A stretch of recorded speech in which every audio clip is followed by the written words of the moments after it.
Entender el equilibrio de los líquidos y electrolitos en el cuerpo es fundamental, especialmente en el mundo de la cirugía, donde cualquier cosa, una patología o la misma operación, puede desbarajustar todo.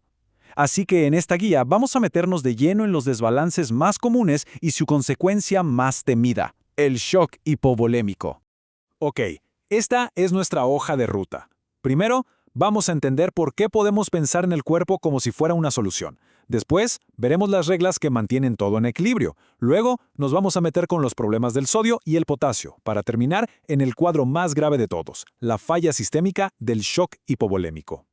Bien, para arrancar, vamos a desglosar una idea que es la base de todo en fisiología, la de que nuestro cuerpo es, en esencia, una solución química.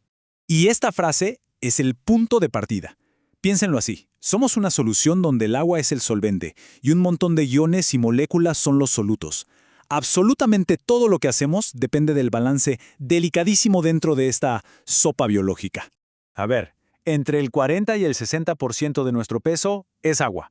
Es un montón, pero ojo, esta agua no está toda mezclada. Como se ve en el gráfico, la gran mayoría, 2/3, está adentro de las células. Es el líquido intracelular. El tercio que queda está afuera, en el líquido extracelular, que a su vez se reparte entre el plasma de la sangre y el líquido que baña los tejidos. Ahora, aquí viene lo interesante. ¿Qué hay disuelto en esa agua? Bueno, adentro de la célula, el rey indiscutido es el potasio. Pero afuera, en el líquido extracelular, el protagonista absoluto es el sodio. Esta separación es vital, no es casualidad, y nuestras células gastan un montón de energía para mantenerla así. ¡Perfecto! Ya sabemos de qué estamos hechos. Ahora, ¿cómo se mantiene todo esto en un equilibrio tan perfecto? Pasemos a ver las reglas del juego y los sistemas hormonales que trabajan sin descanso para que nada se salga de control. La palabra clave aquí es osmolalidad. Suena técnica, pero la idea es bastante simple. Es la medida de qué tan concentrado está el plasma. ¿Y por qué es tan importante? Porque la osmolalidad actúa como un imán para el agua. El agua siempre se va a mover hacia donde hay más concentración, como si quisiera diluir la zona más cargada. Y este es el punto clave de todo. El volumen, el tamaño de cada una de nuestras células, depende directamente de lo que pasa afuera. Si la concentración afuera sube, el agua se escapa de la célula y ésta se deshidrata, se encoge. Si la concentración de afuera baja, el agua entra y la célula se hincha. Y como el sodio es el soluto principal afuera, es su concentración, la anatremia, la que tiene la última palabra. Esta imagen es genial para entenderlo.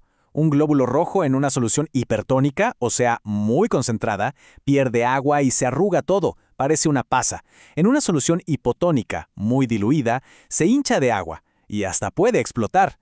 Lo ideal es el medio, la solución isotónica, donde está en perfecto equilibrio. Por supuesto, el cuerpo tiene todo un sistema para que la osmolaridad se mantenga estable. Pensemos que tiene un equipo de hormonas reguladoras. Está la hormona antidiurética, la ADH, que cuando nos deshidratamos le dice al riñón, oye, guarda agua. Están la angiotensina y la aldosterona, que se activan si baja la presión y le ordenan al cuerpo retener sodio y agua. Y a la inversa, está el péptido natriurético atrial, que si la presión sube dice, ok, a eliminar sodio y agua. Bien, con estas reglas en mente, ahora sí, veamos qué pasa cuando el sistema falla.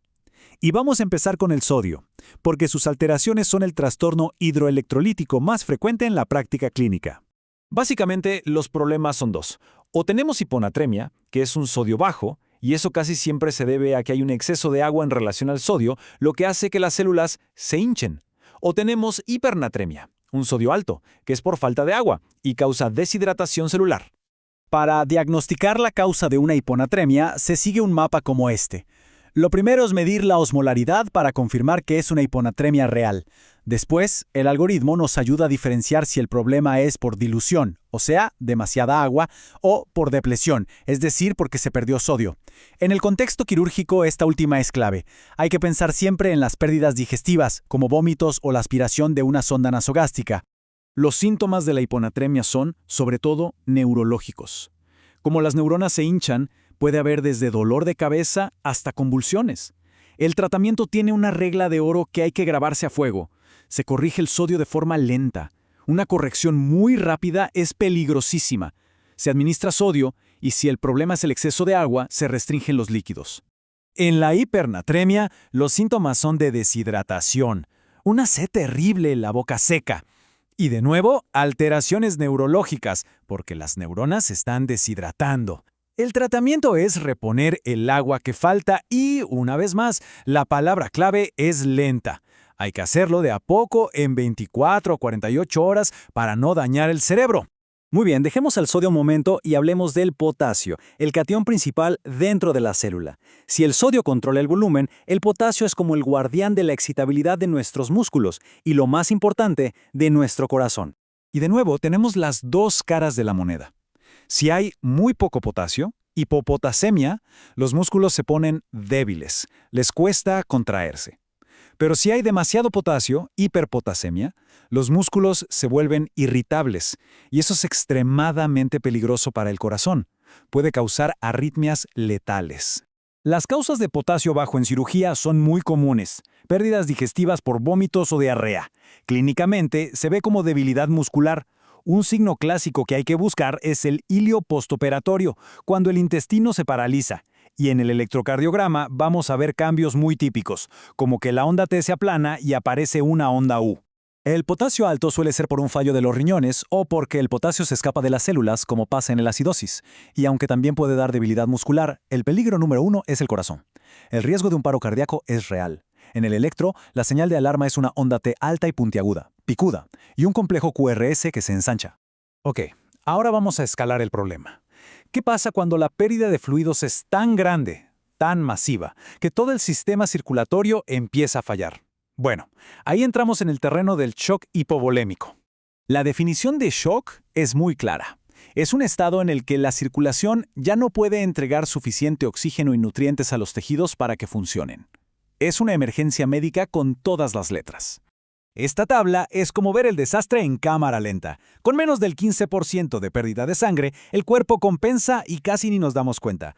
Pero a medida que la pérdida aumenta, fíjense, la frecuencia cardíaca se dispara, la presión arterial cae, el estado mental se deteriora, pasando de la ansiedad a la confusión y al coma, y la producción de orina se frena hasta desaparecer. El objetivo es actuar antes de llegar a las últimas dos filas. El tratamiento es tan lógico como urgente, y se apoya en dos pilares que hay que levantar al mismo tiempo. Primero, detener la fuga. Hay que controlar la hemorragia o lo que sea que esté causando la pérdida de líquido. Y segundo, rellenar el tanque. Hay que reponer el volumen perdido para que la circulación vuelva a funcionar. En la práctica, esto quiere decir conseguir 1 o 2 accesos intravenosos de buen calibre para poder pasar líquidos a toda velocidad. Las soluciones con las que se empieza son los cristaloides, como el Ringer lactato o la solución fisiológica, que expanden el volumen intravascular muy rápido. Y para terminar, una pregunta que conecta todo lo que hemos visto. Si un paciente no recupera el movimiento intestinal después de una cirugía, ¿tiene un hilio? ¿Cuál es el ion que inmediatamente tenemos que pensar en medir? La respuesta, claro, es el potasio. Un gran recordatorio de cómo todos estos conceptos se aplican en el día a día, al lado de la cama del paciente.